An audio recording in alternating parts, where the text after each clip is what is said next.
A fire at a recycling center has been sending smoke across several roads in Fort Myers. Fort Myers police have been telling drivers to please take an alternate route to get around Winkler Avenue and Edison Avenue, if possible, to avoid the heavy smoke. Fire crews are still at Allied Recycling in Fort Myers. That's where Fox 4's Rachel Lloyd is standing by live, and I can tell, I see you glistening there.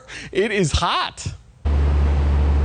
It is so hot, Patrick, and you see I took my mask off. The health department was out here. The fire chief says that they tested the air. It's a little more safe to breathe, and you can also see that pile is still burning. Fire crews are here. They have their hose on it just to monitor any hot spots to keep the fire out as well. And you can see that there were 2 debris piles that are condensed into one right now. They say it's mostly appliances, refrigerators, washers, dryers, but earlier today people said that they could see the signs of the fire from miles away. Coming down the road, a bunch of smoke.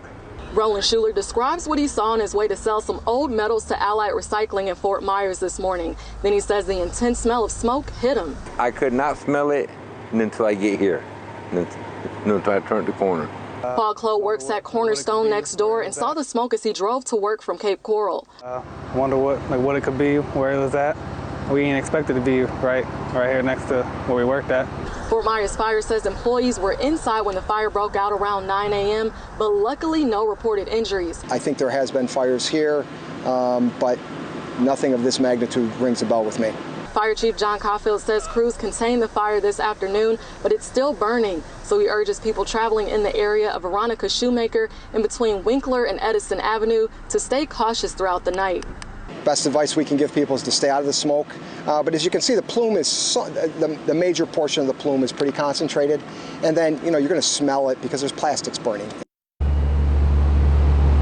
And the fire chief just told me that one firefighter was taken to the hospital for heat exhaustion. You can see that it is really, really hot out right now, but the good news is that he's been released from the hospital and he's doing okay. Now, the cause of this fire is still under investigation, and as of now, we don't know when Allied will be open again for business. But stick with Fox 4 as we work to get you more answers on this fire. Live in Fort Myers, Rachel Lloyd, Fox 4, in your corner.